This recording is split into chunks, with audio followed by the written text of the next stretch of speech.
Hello and welcome to Warp Factor Unknown, the podcast where we delve into the world of Star Trek for an unpeaceful rewatch and discussion. I'm your host Dan, and joining me today is Tom, and he's been developing a taste for Klingon opera. Absolutely. Hello everyone, thank you for listening. And we are also joined by our co-host Emma, who's just got back from a holiday on Riser. Hello. So fantastic. How was Riser, Emma? I don't actually know what that is. Were the weather control systems fully functional this time? No terrorist attacks? Yeah, well, I don't know. Sorry, we're with just throwing references. Yeah. Ignore us. I always get caught out by his references. Star Trek nerd. Today, we are talking about the Star Trek Picard episode Et in Arcadia Ego, Part 1 and Part 2. And that was episodes 9 and 10 from Season 1. Before we do our big discussion, as we do, we're going to have a recap by Tom. And I need to give everyone a bit of preface on this recap before I give you over to Tom. So Tom, obviously, as you know, I've written the recap, and through the wonders of modern technology, I use AI to help me write the first draft of this. Mm-hmm. And normally I'll go through and give it a really good edit, and most of the time it's perfect, and you never have any issues with it. This time, I kind of left it mostly intact on the first draft. I did a couple changes from the AI from ChatGPT, but I left it kind of as it is because it's almost a bit all over the place and a bit here and a bit there. If that, I don't know. I think everyone will see when you start reading it. And I left it in place because I felt it was quite indicative of the episode we're about to discuss. Yes. So, and also, it did it in two parts. I'm going to leave it as two parts. It's kind of going to be part one, Tom can take a breather, and then you can read part two. Okay. Right for you, Tom. La Serena emerges from a Borg transwarp conduit above Soji's homeworld, Coppelius, only to be ambushed by Narek's snakehead and a Borg cube. All three are pulled down by mysterious, giant orchid-like drones that drain power and crash the ships onto the planet. Picard collapses due to his worsening neurological condition. After the crew lands, they reconnect with 7 of 9 and Elnor aboard the crashed Borg cube. Picard urges Elnor to stay and aid the ex-Borg, and for 7 to get long-range sensors working. At the synth settlement, Coppelius Station, Picard, Soji, Jurati, and others meet Dr. Altan Inigo Sung and the android community, including Soji's twin, Sutra. After Sutra sees the admonition vision from Jurati, they debate whether to summon a godlike synth alliance to protect their people, even if it means sacrificing organic life.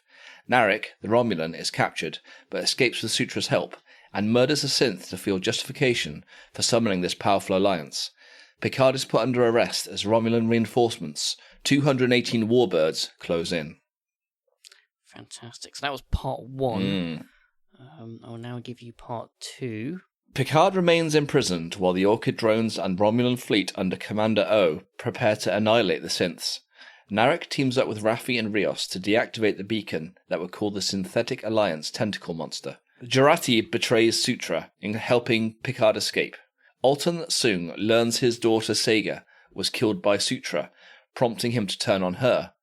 Picard and Jurati pilot La Serena in a desperate gambit, performing a modern Picard maneuver that creates numerous holographic copies to stall the Romulans. Just in time, Starfleet arrives under Captain Riker, who confronts the Romulan armada. Picard collapses from his Irumadic syndrome and dies shortly after. In death, he meets Data in a virtual realm. Data reveals he's uploaded via B4's positronic neuron and tells Picard that he always sensed Picard's love. Data asks Picard to delete him, finally granting him peace. Meanwhile, Jurati and Sung download Picard's consciousness into a synthetic body built by Sung, one that will age naturally and eventually die. As a synth ban is listed and the crowd mourns, the finale ends with Picard reborn and his new crew, Seven, Raffi, Rios, Elnor and Soji, embarking toward fresh adventures. Thank you so much. Yeah, well done for struggling through that. Wordy. It's really wordy, and normally I would try and shorten it and making it a bit more concise, but I was no, that all happens. Yeah. The episode is the 2 episodes are very much, and this happens. Yeah. And then this happens. And then this happens. And then something else happens. So much. And I was like, actually, no, I kind of need to leave all of that in. Just for anyone who's not watched the episode, just how, I'm going to say, like, chaotic it really is as an episode of Star Trek. Yeah. So I guess that's where I kind of want to start with these, like, the thoughts about this episode.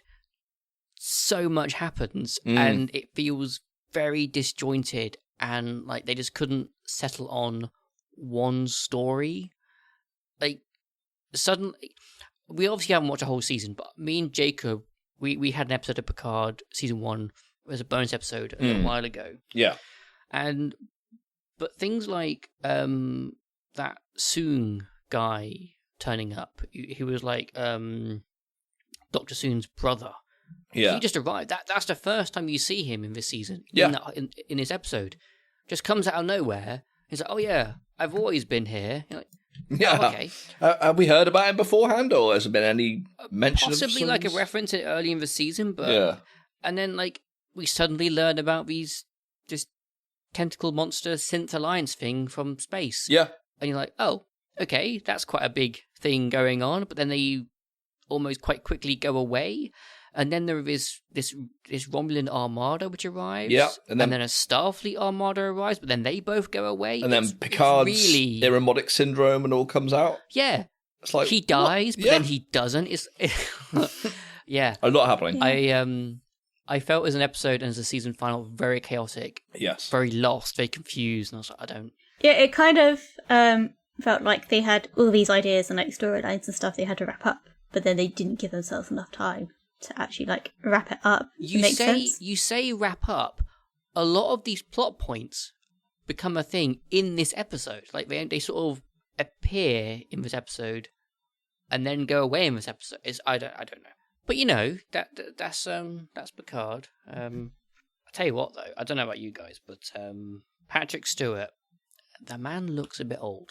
He does look a bit aged in this. I think they called him 94 at one point in this episode. I think they do. I think in reality, I think he's 80. Yeah. Patrick Stewart. I was thinking around the way there. he looks, 94 is actually quite generous because his voice is very trembly, and I don't know if he's acting older than he is. Yeah. I don't know if he's acting like he is at 94. We would have You know to what I mean? find something else he sort of filmed at a similar time to like compare. Yeah. Because he is a very good actor, and if he wanted to act older, He would. he definitely could, Yeah. he would have the ability to do that. Yeah. I don't know. I mean, I always thought with this Star Trek Picard that I've said before, I never liked how it's always like a galaxy-ending threat. It's always the end of civilization, and I always liked the idea of, especially season 1 Picard, of being a much more personal story.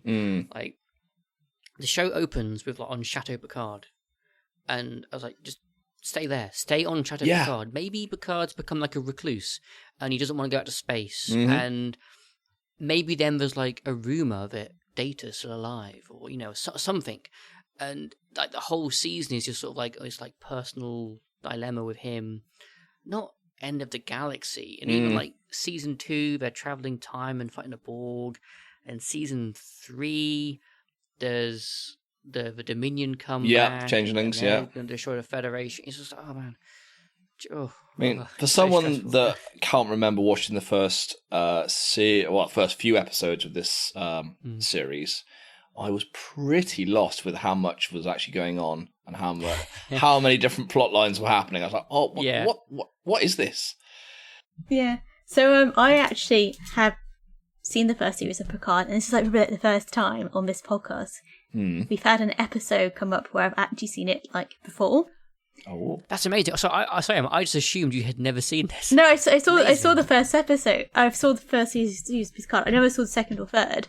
I think, if I remember correctly, I saw the first couple of episodes of Picard at your house because you were doing some sort of like watch thing with Mads and Sazont and a whole group of us That's were quite there. possible. But this is like several years ago now. So I don't remember like the series at all. I just know I've seen it and that's it. Like nothing stuck. No, so for me, I had so obviously I'd seen it originally when it first came out. I rewatched, I think it was like episode 5 or 6 with Jacob for his podcast a little while ago, a few months ago. And then that's kind of it. But then, like, when this episode opens, it opens with like a previously on.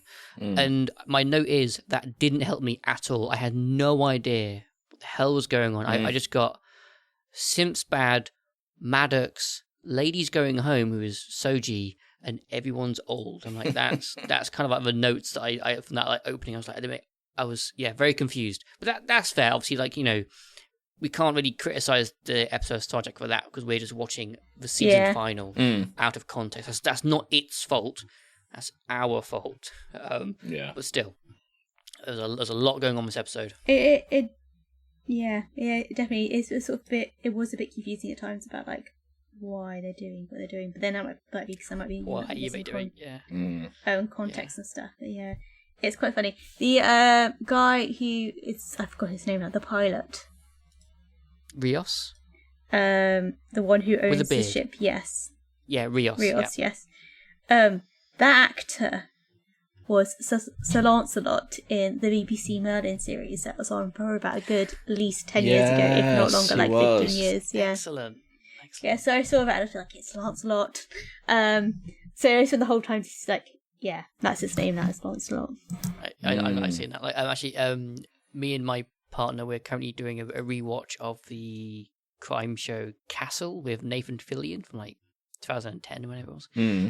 And like just randomly shows up, you know, guest actors, and there's like Robert Picardo, the Doctor from Voyager. I'm like, there he is, my man. So yeah, always love seeing actors in that you know very well from one show. So I liked Narek. He's the evil Romulan. I really liked his character in this because he just came across as evil and just evil. When I very first saw him, I think it might have been in like the previously on or like the first couple of opening scenes. I was like, oh, that's what's Spock doing here? And it's not. He looks a little bit like Spock from Discovery: Strange New Worlds. He's not. It's a complete different. He's just a Romulan man. So I actually recognised him from Penny Dreadful, which is a fantastic series, and he plays Dr. Jekyll in that. And I just realised he's actually born in Exeter. Oh, local boy. Well, you know. Okay, when the beginning of episode 1, and they've all just arrived at this planet. So there's Picard's ship, Rios' ship, there's Narek's, the Romulan ship, and then also a Borg cube. When the Borg cube arrives, that looks awesome. Yes. It like comes out of this. It was a really cool shot. The cube looks cool. Yeah, loved it. No complaints. Really, really cool. Yep, agree. This might be a very silly question, but like, why are Borg cubes cubed? Like, there doesn't seem to be like a very like aerodynamic. I think it's the most economic. Yeah. Borg. Well, obviously, aerodynamics don't really matter in space because there's no wind resistance. MRJ. I really hope you know that. Yes. Sorry. That was really mean of me to say. Wait. Like, because you know, like the other spaceships are like move around and he said that was like completely the opposite size. So I think like kind of what Tom's saying is like they're very much like I don't think logical is quite the right word. They're just very like not matter of fact. Tom, help me out here. What are the Borg? I believe in, I guess, like unity, uniform, absolute uniformity, symmetry, like, everything. Yeah. Like a cube just sums them up. Really, their personality is cuboid. We're not explaining this very well, but that the cube is like almost like the perfect symbolism for the Borg. Yes. Okay, so it's more to do with that than would it actually realistically be able to move through space? Yeah, no, it's not necessarily about like the practicalities of it or anything like that. But yeah, I did actually. So they called it the artifact, and I remember it from the when I first watched the show, the Picard show. I assumed, it turns out wrongly, that this was a cube that we had seen previously in like TNG and like maybe like the Battle of War 359 or like I thought it was one of those cubes we'd always seen. No, so this is called the artifact. Oh. And according to Memory Alpha, this is a Borg cube that was disabled in Romulan space by the Romulans, which is really interesting. I didn't know that. So I couldn't quite work out if it happens before or after the supernova, which destroys Romulus.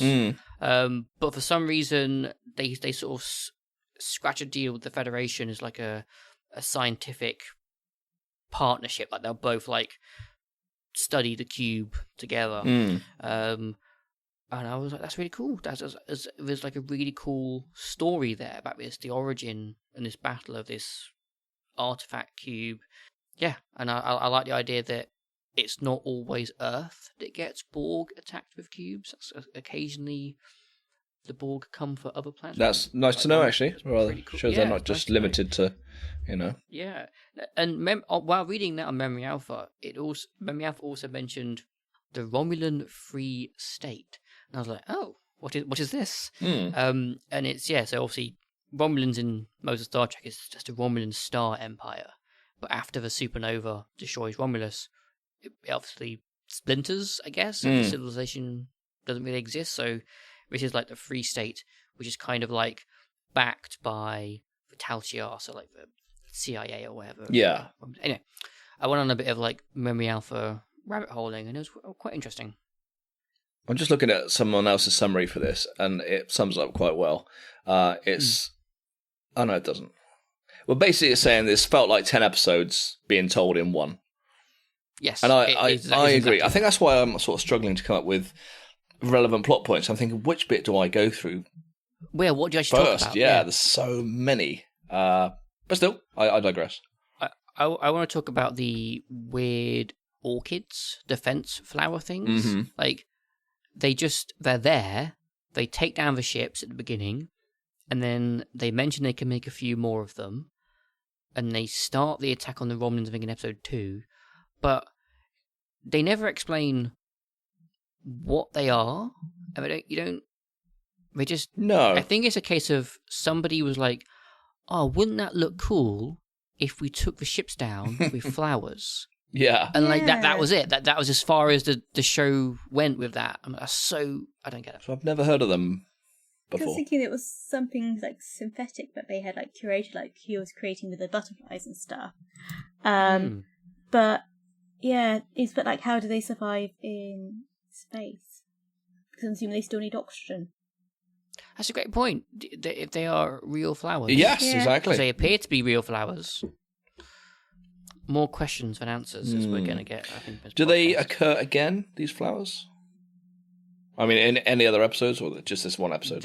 Just this Picard, I believe they just have not seen them. Yeah. It's also Or like, they'd have to be sort of almost like semi-sentient, because Sentient, yes. they're able to like go and attack and like move and stuff. So yeah, so maybe not quite full on like plants as we know them, sort of thing. No, these are alien plants. Yeah. Because it's like, as Tom said, there's so much to talk about, and there's so many like little things that don't really go anywhere. I'll just sort of pull out things as they sort of came. So they crash Picard and they can see like the synth settlements, like it's over there, but the downed Borg cube is in the complete opposite direction. They're like, oh, we gotta go there, and we can't split the party. So they all go to the Borg cube, and they get there, and they find Seven, and they ask Seven to get the long-range sensors going, and that was it. And then they walk back to the set. Because they walked a long way. It was like, I don't know, like 10 kilometers. It was like a really long, over some hills. Yeah. That seemed like quite the long walk, especially for like, fragile Picard. So it just seemed a very long way for them to go. Do you have a couple of conversations and then go? I don't know. Apparently, it's 5 or 6 kilometers. Oh, 5 to or 6. to, That's still to pretty... Copelia, which is a long way. That's like, yeah, fair few miles. Yeah, for a 94-year-old. Okay, fine. I'm going to carry on with random notes. When we first see whatever the Sung guy is called, Brent Spiner, he refers to himself as a mad scientist. I'm like, that is actually fantastic. I mean, who wouldn't want to have that, be able to do that? And it's a shame Jacob's not here, because Jacob is actually a scientist. Yes. He does something physics. And He could relate to them as if he was scientists. here, I would say to him, like, in like 50 years, when he's really old, he's got grey, wispy hair, he could also refer to himself as a mad scientist. True. Yeah. Yeah, it's because didn't he have the same face as Data? Yes, it's the same actor. So Yes. yeah. I always found that because the reason being was because his father was the guy who created Data. Yes. I found it a bit weird that he like went and modelled Data's face on his son's face. Well, yeah, because obviously if you're building a robot, if I was building a robot, I don't think I'd want it to look like me. No, Mm. I don't think you'd make it look like a family member either. So No. that's a bit of an odd one. It is a bit of an odd one, but as we learned from all of Star Trek, and the songs are actually really weird. Yeah. They have a very. They're not all there. They are very smart, but it's not all there. Actually, another thing. So I'm gonna, and I sort of a general grumble about Picard is they can't keep Data dead. They always bring him back. I know. Like, at the end of this season, I'll go find my notes there. So at the end of this show, Data dies, and that's a pretty powerful scene. Actually, it's a really good scene. I quite enjoyed that one where they have that conversation. And he sort of floats away and wisps. Yeah, as Picard, can you turn me off? Yeah, that's really cool. I remember at the time really enjoying that. But then, like the next season, oh, there's Sung, he's back, and then like season 3, oh, Data's back again. It's like they just can't. They can't keep him gone. But he is a character you Yeah. can't really kill off. You know. Well, I don't know. I mean, you can. Because like, it loses all weight. Like at the end of Nemesis, the 4th movie, next gen movie, when Data dies. Like the movie is whatever, but that bit where he died, that's really powerful. I really like that bit. It's a good death, and it almost like takes it away a little bit by just knowing that he keeps coming back over and over again. Yeah, it's a shame it's not a bit like Tasha Yar. Where it's like a different. She stays dead. A different version. Oh, I know, but you see a different version of her in Yesterday's Enterprise, and it's a shame this isn't a different version of Data, even though it's implied that it's not. Yeah, like they could have just brought back like B4. Yeah, because I thought that was. Anyway. Yeah, I don't know what you mean. It kind of like loses the impact. You're a bit like, oh, he's dead, but it's fine. He's going to come back again. Exactly. It's like it loses like the finite of it, which obviously like doesn't happen in real life. Especially for a character like Data, who was supposed to be immortal because he doesn't age. Like for him to die, it's quite something. Okay, at one point, so I think it's Sutra, so Soji's sister. She does a mind meld with Jurati to sort of, because Jurati has this obviously vision of the end of a galaxy or something, and she does a mind meld. And I thought that was really interesting because here we have a synthetic life form, an android, doing a mind meld, which I always thought was like a biological thing that Vulcans could do. Yeah. So it's something you can teach, which is a potentially really big, interesting plot point or something they could have explored further, but they didn't. It's, just something that she can do. Yeah, I would have thought it was just unique to Romulans. To Vulcans. Vulcans, sorry. Oh my god. Oh yeah, Actually, can Romulans do it? I don't know if Romulans can do it. I don't know. It's kind of a bit mystical because I wrote down my notes space magic. There is Star Trek has a lot of space magic because I don't know. Like I know, like obviously Vulcans are like a different sort of alien species. I don't get how you could ever possibly read somebody's mind. No, but it is quite like a classic like sci-fi thing of like telekinesis and all that kind of like. Sci-fi loves reading minds. Okay, I have a few things on like the Jacob. Like that's why that's one of the things I changed in the summary, Tom. Is I put in there tentacle monster because Jacob loves that phrase tentacle monster. That's how he refers to his ended thing. Yeah. So I have some notes around this tentacle monster or Hyacinth Alliance. I don't really like it. I don't like the idea that there's this sort of higher plane of existence where synths live. Yeah. and if you just call them on the phone, because they're fairly simple, just like a transmitter. If you just call them on the phone, they'll just come and wipe out an entire plane of existence. Mm-hmm. I didn't quite like that. It's too high stakes. It's too weird. It's not really explained enough. Yeah. It would have been way better if the synths on this colony, there's only like 50 of them, if they just had like a doomsday weapon, they just had like a big gun, just something. I don't know. I know what you mean. And I think that's another fallback with this episode is they don't get. It's a really interesting concept, but they don't get a chance to explain anything enough. You know what I mean? It's kind of like they massively remind me of the Reapers from the Mass Effect video game series. So I don't know. I hadn't realised it was the tentacle monsters were actually on a different plane. I thought they were just like out in deep space somewhere and like on the edge of the galaxy, and they would like appear in like the Reapers in Mass Effect. But yeah, that's sort of that vibe. They come in and synthetic life to like harvest and destroy.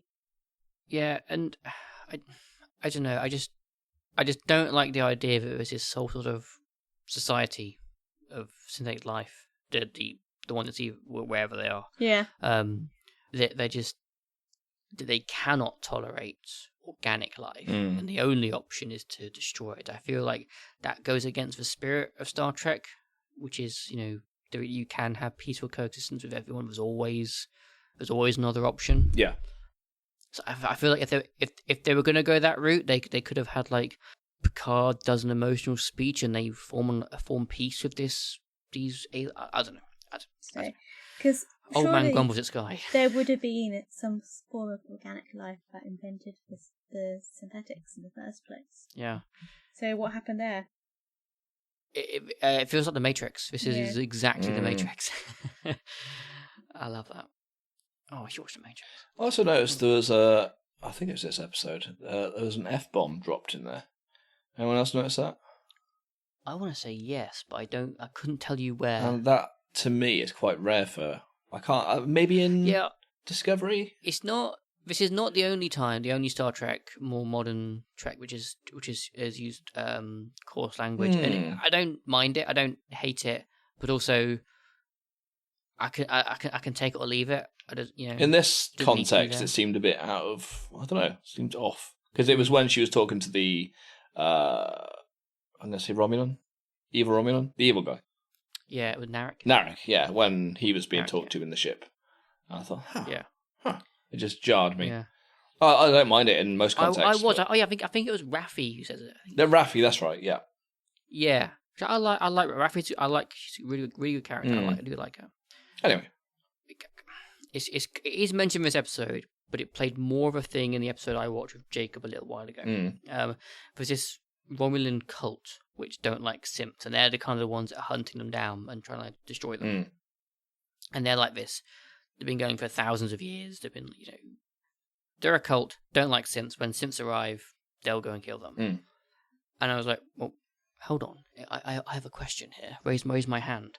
If there is this cult which has been around for thousands of years, which doesn't like synthetic life, and their whole purpose is to destroy synthetic life, why did they tolerate Data for all of Next Gen? Like, that's true. Data wasn't like hidden away. He was just there. He was pretty prominent. Yeah. And definitely interacted with Romulans during TNG. So yeah, would that have not come out? Question mark?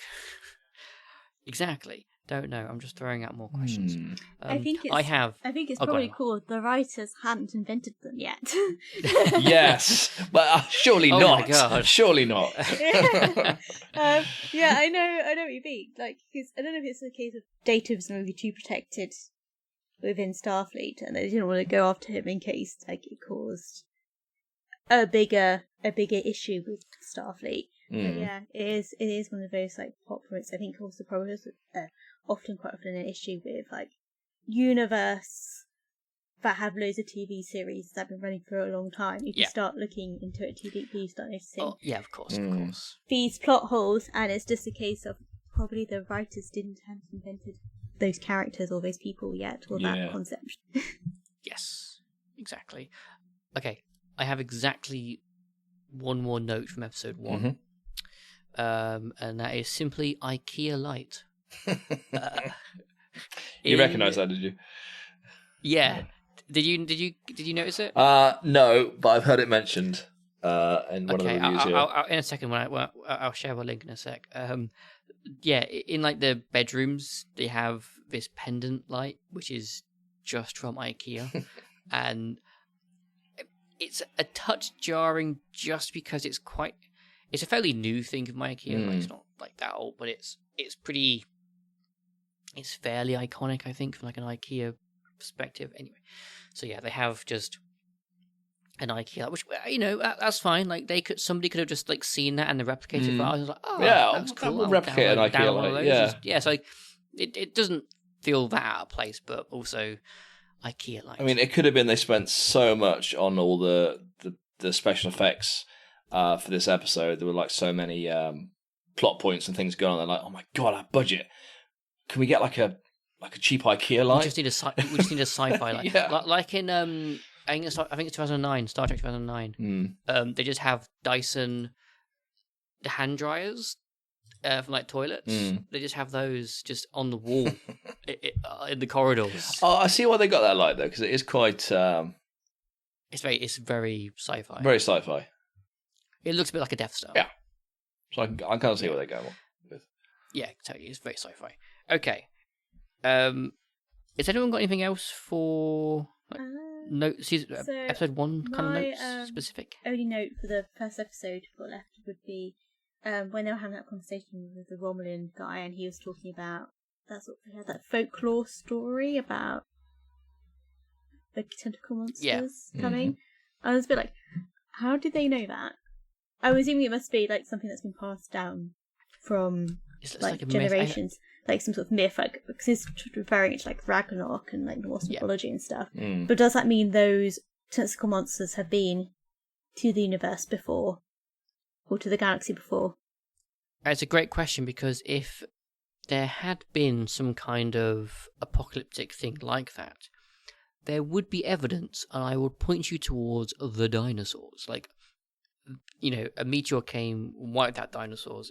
We know that happened, and we have evidence of that. So I feel like the Simps, if they'd come and destroyed life before, they wouldn't care about covering up evidence.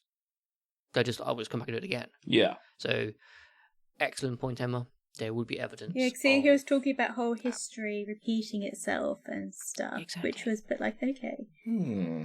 Interesting. Because I know, I'm going to link this back to the Mass Effect video games, because this is the only other thing I know that is like at all similar. But because we see through that game, because obviously the lore was curated behind the games at the same time as the games are being played, if that makes sense. Anyway, so like there was stuff like, oh, there's archaeological evidence that there were other civilizations before like the current generation of like aliens and people, and that they obviously had like died off at some point for some reason, because obviously one of the characters, Liara Tassoni, one of the characters in Mass Effect, is an archaeologist who's been like studying them. So it kind of all makes sense that the lore's there, the history's there. It does kind of feel like in this Star Trek episode, this is all coming out kind of from left field. We do have evidence. We have that exact story in Star Trek. There's an episode of TNG where Picard goes on an archaeology adventure and discovers that there was a race of humanoids that were sentient before anyone else in the galaxy. And they were like, oh, we're on our own, we're lonely. So they go and like plant genetic seeds, planets, so it kind of like means that all life in the galaxy has like a common heritage. And it comes back in Discovery Season 5. They revisit that story. So interesting. We have evidence of a very similar story. So essentially there's like no evidence race. of tentacle monsters. No. I like the fact that they suddenly all died off. Yeah. Okay, so I can't remember, Tom, if you remember, when we do a two-parter, do we rate each episode individually, like halfway through, or do we save it to the end? I can't remember. I think in the past, it's been so long since I've done one, I think we rate it know. at the end. Fine, we'll save our rating till the end.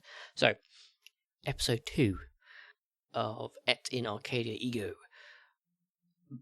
Again, the previously on, I'll be honest, Very confusing. I think I could have just skipped part 1 of this episode. This, Et in Arcadia Ego.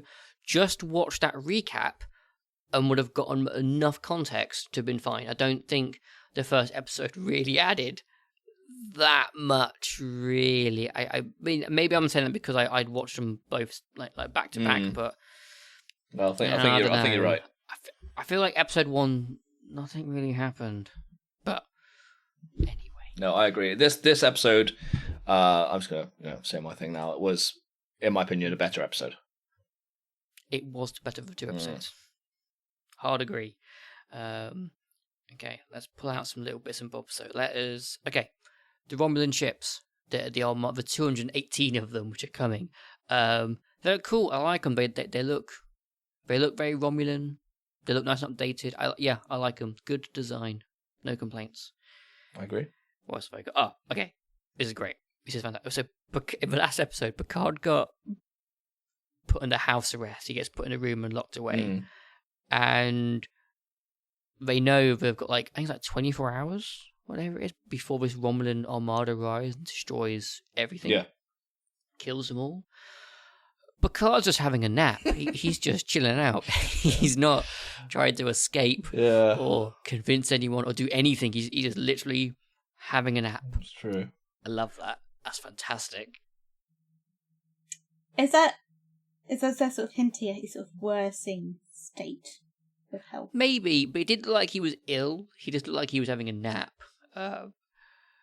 Which is, fine. Okay. I wrote down a quote here. I stupidly didn't write down who said it, and it might have been. I think it was Picard. It's not even the full bloody quote. I was probably like, oh, I'll remember the whole thing. Because that's how I work. Okay, so I wrote down, fear is an incompetent teacher. Yes, that was Picard. That was Picard. I'm like, that's a really good line. That is a good Picard speech kind of thing. So yeah, I like that. Fear is an incompetent teacher. Fear does make people do irrational things. Yeah, good. I like that line. And also I like the line, to say you have no choice is a failure of imagination. I think that's quite good as well. That is a good one. Yeah, because there was also there are some nuggets. There are. I like it. Yeah. There are also some turds. Not quite a quote, but a bit in the episode. They're all in this plaza. They're building a beacon to tentacles, and our heroes have concocted a plan. They've got some bombs. They're going to blow it up, and anyway, there's a fight starts. Rios is there, Raffi's, they're all fighting, and they're all punching and taking out these synths, with hand-to-hand combat. And I was like, that can't be right, because I thought synths had super strength and were super strong. Data could take a punch from Worf and not even flinch. So how is it our heroes can beat up way more? I was plot holes. Yeah. There's a few in this. More just plot holes. At one point, 7 of 9 is fighting this lady Romulan on the Borg cube, and she gets the beat on her. She comes on the corner with her phaser raised, she catches herself with Romulan lady, by surprise, and she starts talking to him just stun her, just stun, blast. I know we need a TV show. We need, but also just stun that bitch. Yeah. If you guys don't stop me, I will. No, not at all. The reason I'm less of words in this episode is my technical issues, unfortunately, meant I watched most of it, but I skimmed a little bit. Thomas. Yeah, I tried to. Emma. Where did you get to on this episode? About halfway through. But then the end was really good. I thought very emotional, yes. But I will probably be a step back a little bit in this episode. I'll still be here to fill in points and no, that's fine. But yeah, okay, you and Emma have got this. Fine. Okay, So yeah, there seemed to be like a lot of talking at times, and I was a bit like, Yes. like stop talking, please, and like just carry on and like Do something. do something because you're just giving your like opponents the upper opening here. No, pacing on both episodes was a little off. Definitely.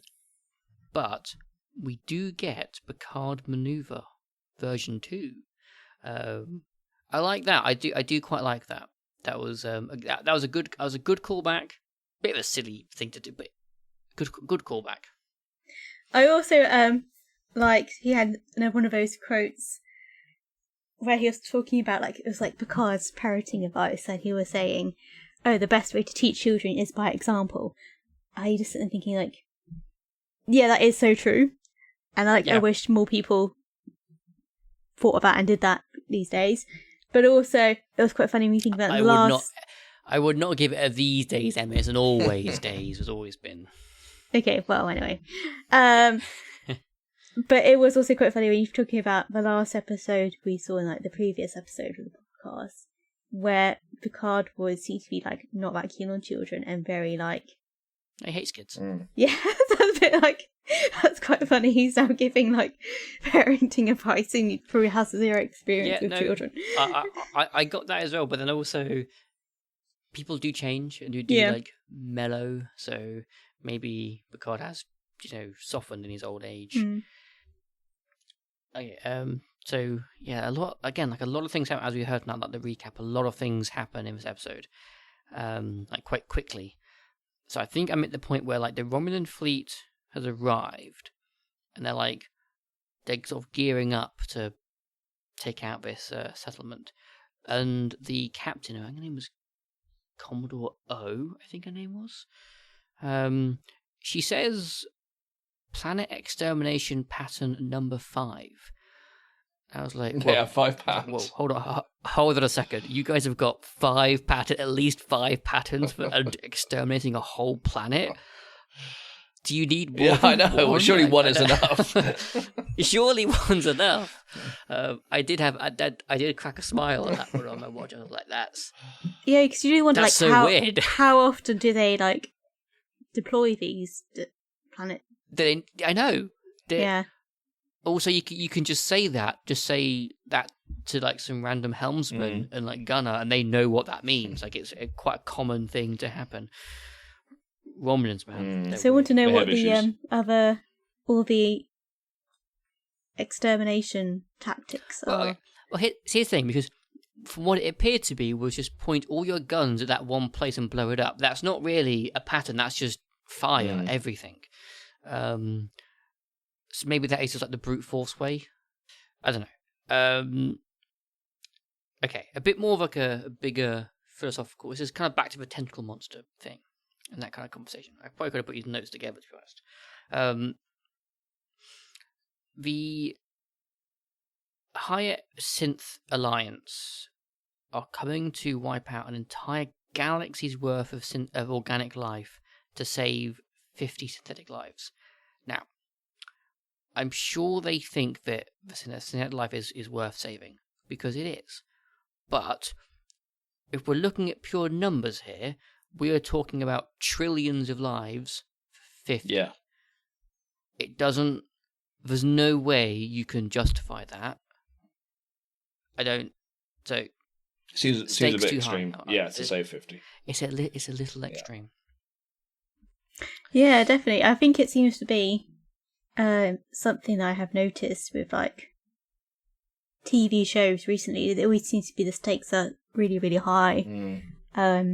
We don't seem to have very many TV shows, especially sort of in the fantasy and sci-fi realms, where it's just like not world-ending. I would point you towards. I don't think you've seen him. Strange New Worlds, Star Trek show. It has got reasonably high stakes, but they always feel quite personal. So one of the high stakes is the Captain Pike. He knows his future. He knows he's going to become seriously injured at some point, and he has to sort of like deal with that emotionally. But then also another high stake is for this alien race called Gorn, they're like lizard monsters, who are sort of encroaching on Federation space, and they're kidnapping people and destroying colonies. So it's quite high stakes. It is quite, but it's not end of the galaxy. It's just like a war. Yeah. So I feel like that show is doing a really good job of introducing threat and drama without going overboard. But yes, I agree. I also don't like when every single show I watch, it's the end of the world. I just, because Strange New Worlds seems to be the best Star Trek at the moment. We've had Discovery. New season starting soon. Yeah, but from what I've heard, I need to watch it, of course, but it definitely is up there with the best. You should. Okay, I have like a double-edged note here about the Starfleet ships that arrive. So, Starfleet showing up, boom, it's cool. There's like, I don't know, 100 ships show up. That's really cool. And yeah, Riker's there showing down with that commander, the Romulan commander, and it's great. But it's all the same ship. It's all the same design ship. It's like, I think Riker said it's this new model of ship, and they've got a whole armada's worth. And that, we've never seen that in Star Trek before, of like Starfleet having lots of one ship, especially like come in force like this. I would have preferred it to have been differing ships. I suspect it was just easier on the CGI budget to go copy and paste as opposed to design different ships. But yeah. That's probably it was cool, but it wasn't cool. Yeah, it's kind of a bit like they had a good funding year and were able to create a whole new fleet of ships and not in one go. And that's it. So someone was like just like accidentally like put like an extra couple of zeros on that order form. Yeah. Yeah. New ships for everyone. Exactly. Actually, speaking of, so the last episode we spoke quite a bit about like nepotism and it's not what you know, it's who you know kind of thing.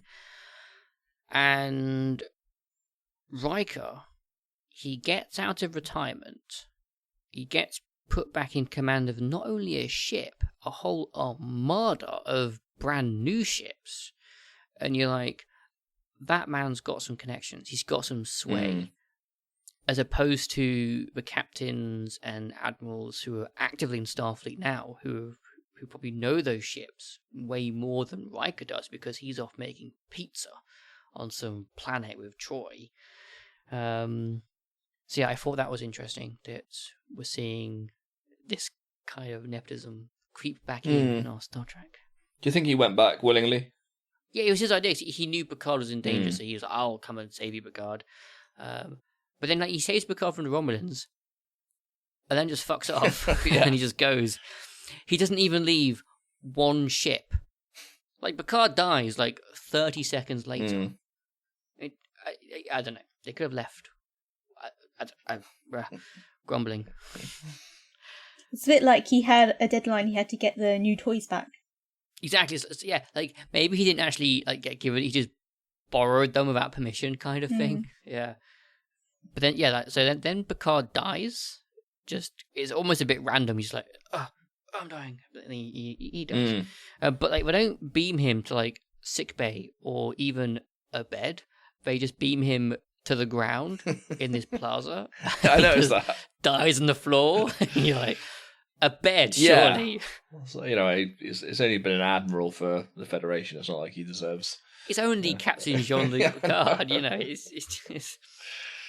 Anyway. There's also like they never really particularly established what was wrong. They just said he had a brain abnormality, but then they never got into any details. And it always kind of felt like it was a plot point for the sake of creating a plot point, because so far we've seen like other episodes of Star Trek, they seem pretty like medically advanced. You would have thought they would have been able to like sort whatever it was out pretty easily. This one I could actually give it a pass on because Irumodic syndrome is something that Picard developed back in TNG.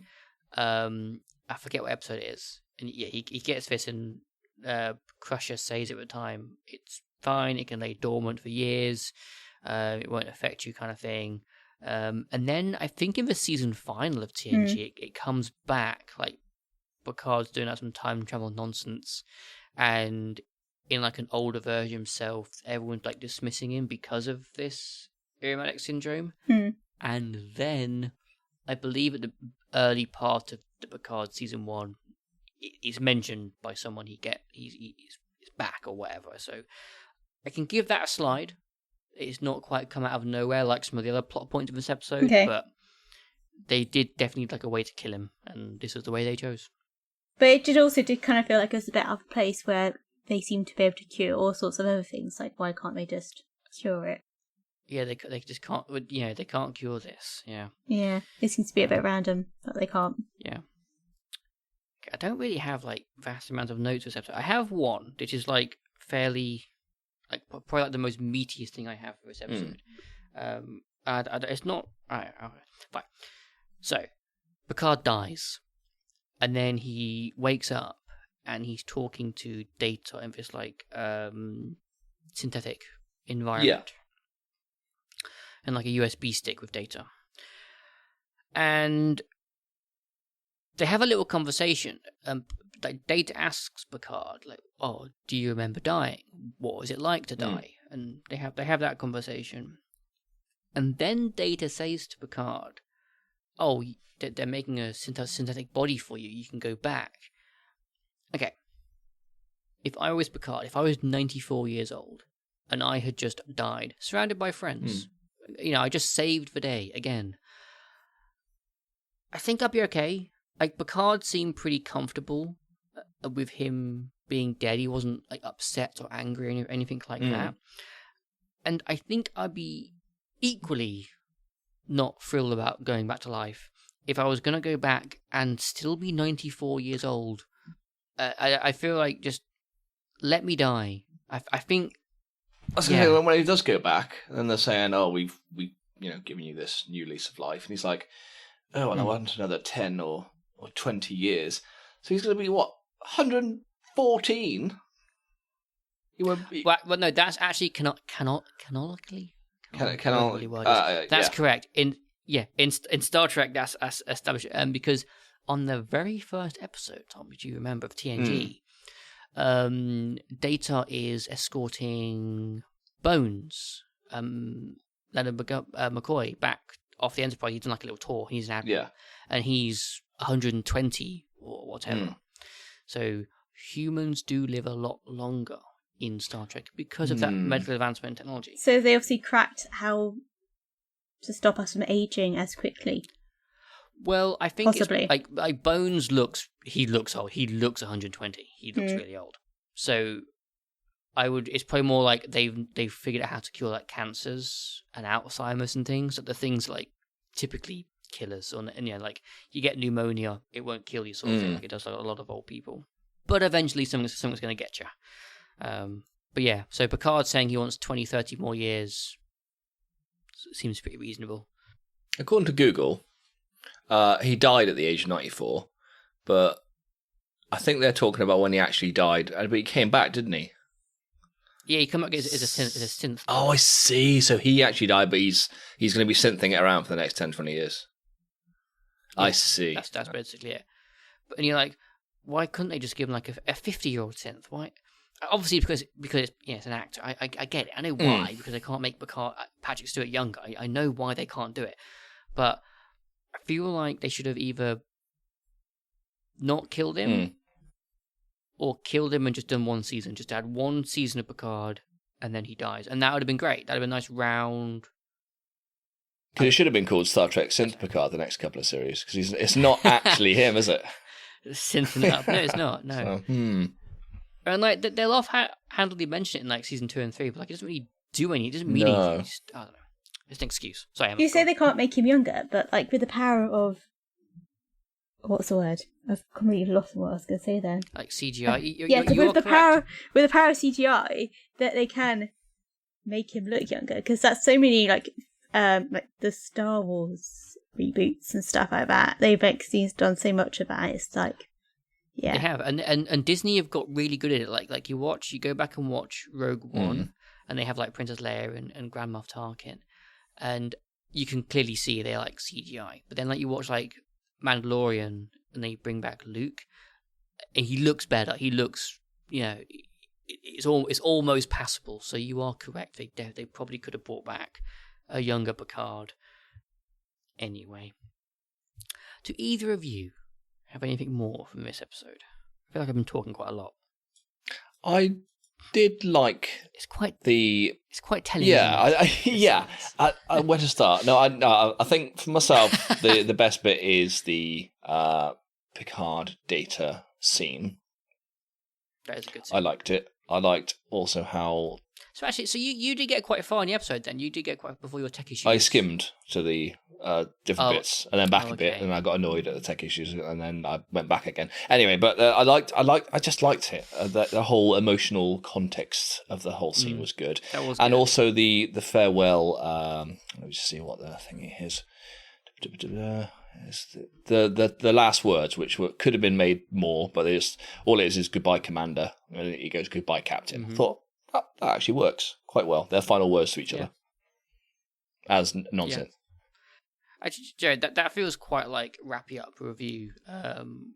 Could you quickly give me an IMDb? Go for episode 1 and 2 on these. Okay, so I for number 1, I appreciated the mayhem of it and how much was trying to be put in, but I don't think it accomplished it very well. So I'm going to give it a 6.2. Okay. Would you like my second? Yeah, episode 2, which you watched in its entirety. Yeah, episode 2, which I did not skim through. I am going to give I liked it. I think it had the bits I saw, which was more than half. I'm going to give it a 7.1. Wow, it seems like an unfair rating, but I enjoyed it. The bits I saw, it's a lot more watchable that actually seems than the second. Quite high, actually. I thought it was a really, really generous. I thought so. I'm a generous person. I'll go next. Emma, you can go last. I will go next. I will take this lead. Kind of the same. Episode 1. I preferred episode 2 more than episode 1. I thought episode 1 didn't really do anything. It really did dawdle quite a lot. A lot of talking, and like so many things were introduced that didn't go anywhere. It had a few moments I did quite like, but overall I didn't really enjoy it. So I'm gonna give episode 1 a measly 3.5. Wow. I know. I thought I was harsh. It was boring. Yeah. It was boring, and I didn't understand what was going on.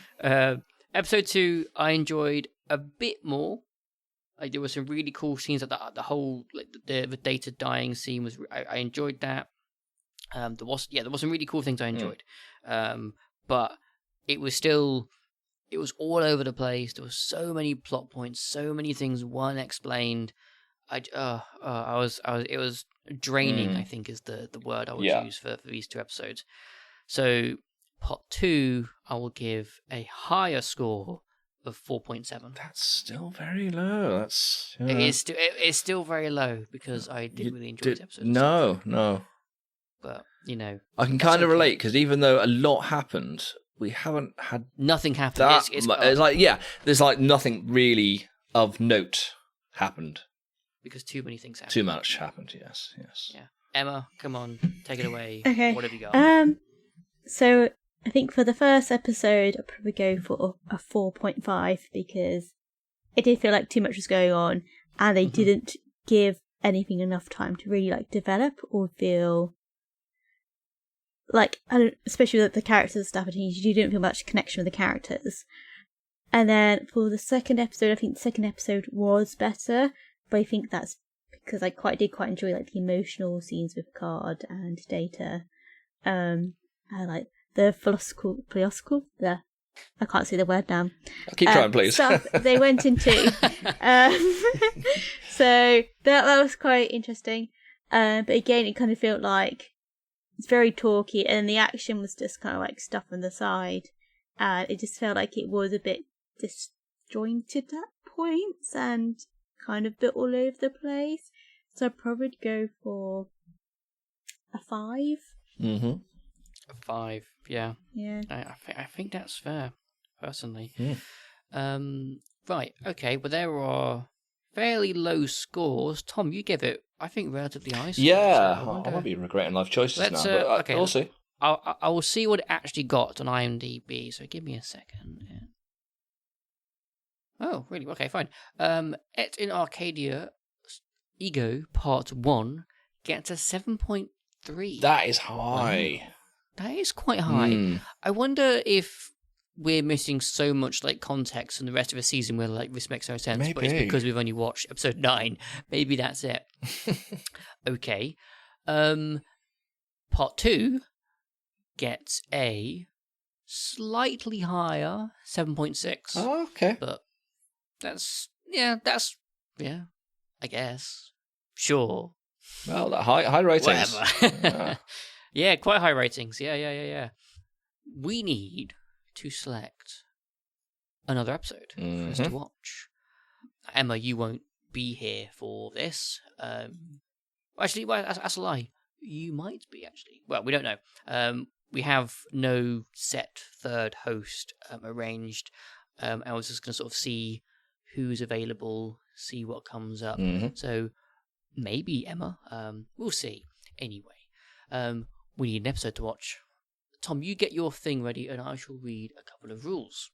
Those being that we will watch two-parters, like we just did. We won't watch the whole story arcs, like we just didn't.